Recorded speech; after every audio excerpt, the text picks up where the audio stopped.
Class 9 chapter 5 topic का नाम है बेटा यूक्लिड ज्योमेट्री।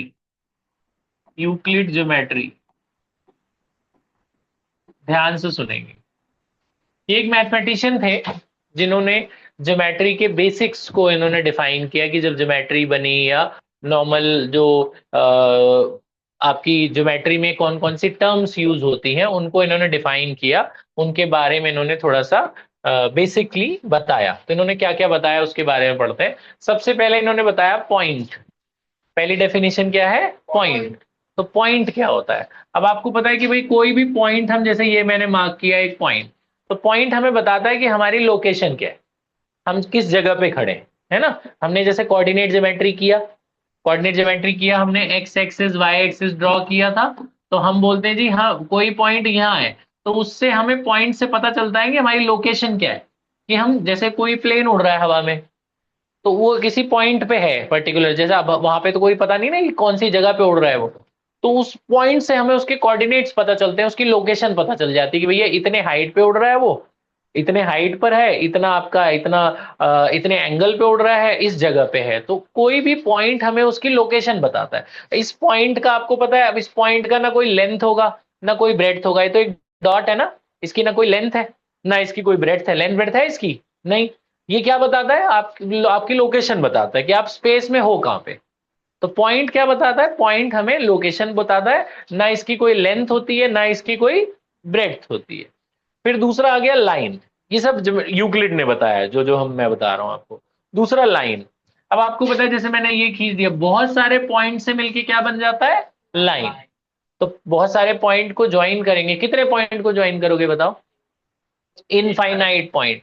पता ही नहीं है ना कितने पॉइंट है, क्योंकि आपको पता ही नहीं पॉइंट कितना बड़ा होगा, छोटा या बड़ा। तो छोटे छोटे भी पॉइंट्स हो सकते हैं, बड़े भी पॉइंट्स हो, तो पॉइंट बहुत सारे पॉइंट्स को, कितने पॉइंट्स को? इनफाइनाइट पॉइंट को जोड़ने के बाद क्या बनता है? लाइन। लाइन में लेंथ तो होती है, लाइन की लेंथ तो होगी ना, लेकिन ब्रेड्थ नहीं होती। बहुत पतली है तो उसकी ब्रेड्थ तो होगी ना कोई, है ना। तो लाइन में सिर्फ क्या होगी? लेंथ, लेंथ होगी, ब्रेड्थ नहीं होगी। पॉइंट में क्या होता है? ना लेंथ होता है ना ब्रेड्थ होता है, और लाइन में सिर्फ क्या होगी? लेंथ होगी, है ना। और लाइन कितने पॉइंट से मिलके बना होगा? Infinite point. लाइन का कोई एंड नहीं होता, कितना भी बड़ा कर सकते हो ना लाइन को, तो आप कितना भी एक्सटेंड कर सकते हो, है ना।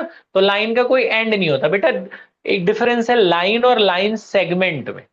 सेगमेंट का मतलब होता है लाइन का एक छोटा हिस्सा। अगर मैं कहूं कि मैंने लाइन का ये हिस्सा काट लिया यहां से लेकर यहां तक, तो इसे लाइन सेगमेंट बोलते हैं। उसका एक फिक्स किनारा होता है, लेकिन लाइन का कोई किनारा नहीं होता। तो लाइन सेगमेंट और लाइन में फर्क समझना है। लाइन क्या होगी? आप कितनी भी बड़ी बढ़ा दो, लेकिन लाइन सेगमेंट का मतलब लाइन का एक पार्ट, लाइन का एक मैं छोटा सा टुकड़ा निकाल लूं इसमें से, तो वो लाइन सेगमेंट कहलाएगा। उसके किनारे होंगे, उसके एंड्स होंगे। तो A B is a line segment, और ये पूरी एक लाइन है जो बहुत सारे इनफाइनाइट पॉइंट से मिलकर बनी है, और इसके सिर्फ लेंथ लेंथ होती है, ब्रेड्थ नहीं होती। और इसके कॉर्नर नहीं होते, क्योंकि ये कितनी भी दूर बढ़ाई जा सकती है। अच्छा, तो पॉइंट का ना लेंथ होता है ना ब्रेड्थ होता है। ये क्या बताता है? हमारी लोकेशन बताता है, स्पेस में हम कहाँ हैं। लाइन में क्या होता है? सिर्फ लेंथ, ब्रेड्थ नहीं होती। लाइन में सिर्फ लेंथ होती है, ब्रेड्थ नहीं होती। फिर प्लेन क्या होता है? प्लेन, जैसे ये रेक्टेंगल है, एक पेज ले लूं मैं, पन्ना, एक पेज लेते हो आप अपनी कॉपी का, एक पेज निकालते हो जैसे, तो ये एक प्लेन कहलाता है। पेज क्या कहलाएगा? एक प्लेन। तो इसके पास लेंथ भी है ना, और ब्रेड्थ भी है। इसके पास लेंथ भी है और ब्रेड्थ भी है ना। लेकिन इसकी थिकनेस कितनी है? बहुत कम है ना इसकी थिकनेस। तो इसकी थिकनेस को हम नेग्लेजिबल मान लेते हैं। तो प्लेन का मतलब क्या होता है? प्लेन का मतलब जिसके पास लेंथ भी हो और ब्रेड्थ भी हो, लेकिन इसकी मोटाई कितनी होगी? बहुत पतला होगा ना पेपर, तो पेपर की कोई ब्रेड्थ नहीं होगी, खाली लेंथ होगी, ब्रेड्थ होगी, और उसकी कोई थिकनेस नहीं होगी, हाइट नहीं होगी कोई। बात समझ में आ रही है? तो लाइन में क्या नहीं होता? ना लेंथ ना ब्रेड्थ। इसमें पॉइंट में ना लेंथ ना ब्रेड्थ। और लाइन में क्या होगा? सिर्फ लेंथ होगी, ब्रेड्थ नहीं होगी। प्लेन में क्या होगा? लेंथ होगा, ब्रेड्थ होगा, क्या नहीं होगा? थिकनेस नहीं होगी, क्योंकि वो बहुत पतला है ना प्लेन। तो प्लेन का मतलब समझ गए? प्लेन का मतलब एक कोई भी एक स्पेस, मान लिया जैसे से बोर्ड है, तो बोर्ड का जो सरफेस है ये एक प्लेन है। बोर्ड का जो सरफेस सरफेस ले लो, ये क्या है? एक प्लेन, बहुत पतला सरफेस। अच्छा, तो प्लेन को भी आप अच्छा, प्लेन का कोई जरूरी नहीं है कि कोई एंड हो, आप इसमें भी कितनी भी दूर बड़ा कर सकते हो। तो इसकी लेंथ इनफाइनाइट हो सकती है, ब्रेड्थ भी इनफाइनाइट हो सकती है। तो इसमें भी इनफाइनाइट लेंथ और इनफाइनाइट ब्रेड्थ हो सकती है। अच्छा, अब आ जाते हैं स्पेस। अभी जो हवा है, ये सारी की सारी जगह, जो खाली जगह है, ये सारा, इसको हम स्पेस बोलेंगे। स्पेस के अंदर पॉइंट भी हो सकता है, लाइन भी हो सकती है, और प्लेन भी हो सकता है। स्पेस का मतलब कि भाई ये जो आपका थ्री डायमेंशन स्ट्रक्चर है, ये सारा का सारा स्पेस है, जिसके अंदर लाइन भी बन सकती है, प्लेन भी बन सकती है, और आपका ये पॉइंट भी बनाया जा सकता है। तो स्पेस का मतलब कोई भी एक आपका सराउंडिंग का पॉइंट या कोई भी आपका थ्री डायमेंशन नेटवर्क, उसे हम स्पेस बोलते हैं। ये बात समझ में आ गई। उसके बाद बेटा एक्सियम और पोस्टुलेट, ये सब यूक्लिड ने बताया। यूक्लिड ने बोला ये एक्सियम क्या हो। यूक्लिड ने बताया कि एक्सियम एक टर्म होती है जो ज्योमेट्रिकली या थ्योरेटिकली कोई भी अगर टॉपिक में आए, तो जो यूनिवर्सल ट्रूथ है। एक्सियम्स आर यूनिवर्सल ट्रूथ, जिनको प्रूव करने की जरूरत नहीं होती, वो हमेशा ट्रू ही होते हैं। एक्सियम्स क्या होते हैं? दे आर यूनिवर्सल ट्रूथ, जिनको आपको प्रूफ करने की जरूरत नहीं है, वो ट्रू होंगे। अगर हमें बता दिया कि भैया ये एक लाइन है, तो ये लाइन है, बहुत सारे पॉइंट से मिलकर बनी है, ये लाइन है, इसको प्रूव करने की जरूरत नहीं है कि ये एक लाइन है। आपको बोला मैंने कि भैया 5 बराबर है 5 के, तो इसको प्रूव करने की जरूरत है नहीं, 5 5 तो इक्वल है ना। तो ये यूनिवर्सल ट्रूथ, यूनिवर्सल ट्रूथ का मतलब कि जो हमें हमें पता है कि भैया ये ट्रू होता है, आपको उसे प्रूव करने की जरूरत नहीं होती, उसे एक्सियम कहते हैं। फिर पोस्टुलेट क्या होता है? पोस्टुलेट भी यूनिवर्सल ट्रूथ है, लेकिन ये सिर्फ ज्योमेट्री के लिए है। पोस्टुलेट किसके लिए है? सिर्फ ज्योमेट्री के लिए है। और एक्सियम किसके लिए? आप 2 मिनट बैठ जाइए, 2 मिनट। हाँ, देखिए, पोस्टुलेट तो एक्सियम क्या होता है? एक्सियम क्या होता है? Universal truth, they do not require any proof. Postulate क्या होता है? वो भी यूनिवर्सल ट्रू है, ट्रूथ है, लेकिन ये सिर्फ स्पेसिफिकली किसके लिए बेस्ड है? ज्योमेट्री के लिए। और जो एक्सियम है वो सबके लिए, ज्योमेट्री के लिए भी है, अलजेब्रा के लिए भी है, सबके लिए। लेकिन जो पोस्टुलेट उन्होंने इस्तेमाल करी यूक्लिड ने, वो किसके लिए इस्तेमाल करी? सिर्फ ज्योमेट्री के लिए। वो भी यूनिवर्सल ट्रूथ है, इनको भी प्रूफ करने की जरूरत नहीं है। थ्योरम क्या होती है? थ्योरम वो होती है जो इन दोनों से प्रूफ करी जाती है। थ्योरम क्या होता है? थ्योरम को प्रूफ करके दिखाना होता है। जैसे हमने कहा कि भैया ट्रायंगल के तीनों एंगल का सम 180 होता है, तो ये एक थ्योरम है, आपको प्रूफ करके दिखाना पड़ेगा। थ्योरम क्या है? जो हमें प्रूफ करके दिखाना होता है with the help of axiom या पोस्टुलेट, जिसको हमें प्रूफ करके दिखाना पड़ता है। वो हम मान नहीं सकते कि ये ट्रू है, उसको हमें प्रूफ करना है, या तो स्टेटमेंट से प्रूफ करो, या पुरानी कोई आप आइडेंटिटी वगैरह इस्तेमाल करो, एक्सियम वगैरह इस्तेमाल करो, उसे प्रूफ करके दिखाओ, उसे थ्योरम कहते हैं। थ्योरम भी ट्रूथ होती है, लेकिन आपको उसे प्रूफ उसका जरूरी होता है, उसे दिखाना पड़ता है प्रूफ करके। तो theorem are the mathematical statements which can be proved by using axiom, postulates और एनी अदर स्टेटमेंट्स।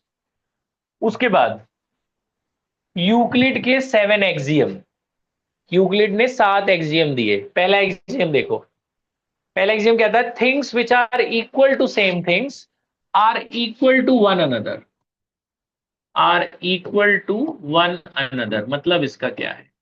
मैं आपसे कहता हूं x बराबर है 20 डिग्री के, और y भी बराबर है 20 डिग्री के। इसका क्या मतलब हुआ? x और y आपस में इक्वल है ना। अगर x और y सेम नंबर के इक्वल है ना, x और y सेम एंगल के इक्वल है, तो x और y आपस में इक्वल नहीं हुए? हुए, है ना। अगर आपकी हाइट है 160 सेंटीमीटर, आपके फ्रेंड की भी हाइट 160 सेंटीमीटर है तो आप दोनों की हाइट सेम हुई ना। हम ऐसे कह सकते हैं ना, आपकी हाइट आपके फ्रेंड की हाइट सेम है ना। तो अगर वो दो अलग अलग नंबर अगर सेम नंबर के इक्वल है, इसका मतलब वो दोनों आपस में इक्वल है। समझ में है ना। अगर x भी 20 के बराबर, y भी 20 के बराबर, तो x और y आपस में इक्वल। अगला, ये ठीक है, पहले समझ में आ गया। यूक्लिड का second axiom, if equals are added to the equals, the wholes are also equal. मतलब मैं आपसे कहता हूं 5 बराबर 5 के, दोनों तरफ इक्वल है। अगर दोनों तरफ मैं सेम सेम नंबर ऐड करूं, 1 1 ऐड करूं, 1 इक्वल है ना आपस में, तो इनका जो सम आएगा वो भी तो इक्वल आएगा कि नहीं आएगा? आएगा। यही कहता है वो, if equals are added to the equals, जो पहले से इक्वल है उनमें हम दो इक्वल नंबर ऐड कर रहे हैं, तो जो उनका होल आएगा, होल मतलब जो ऐड करके आएगा वो भी इक्वल आएगा ना, है ना। सेम सेम नंबर इक्वल है, उनमें सेम सेम चीजें इक्वल ऐड करो, अलग अलग आपस में इक्वल ऐड करो। जैसे दो दो ऐड करूं, तीन तीन ऐड करूं, तो भी तो आंसर तो सेम ही आएगा ना, छह छह ही आ जाएगा। दो दो ऐड करूं तो क्या आएगा, 7 = 7 आ जाएगा। सेम थर्ड एक्सियम भी कहती है, सब्ट्रैक्शन के लिए भी सेम वैलिड है। अगर 5 और 5 इक्वल है, अगर मैं दोनों में 1 1 सब्ट्रैक्ट करूं, इक्वल नहीं आएगा। 5 - 1 क्या होगा, 4, ये भी क्या होगा, 4। ये थ्योरम, ये थर्ड वाली एक्सियम है उसकी। सिंपल है ना एक्सियम। ठीक है, तो पहली एक्सियम क्या थी, अगर दो अलग अलग टर्म्स सेम नंबर के इक्वल हैं तो दोनों आपस में इक्वल है। दूसरी एग्जाम क्या थी, अगर दो इक्वल में दो अलग इक्वल ऐड करते हैं तो जो उनका एडिशन आएगा वो भी इक्वल आएगा, होल भी इक्वल आएगा। सेम सब्ट्रैक्शन के लिए भी अगर दो टर्म इक्वल है, उनमें दोनों सेम चीज सब्ट्रैक्ट करते हैं तो भी इक्वल आएगा।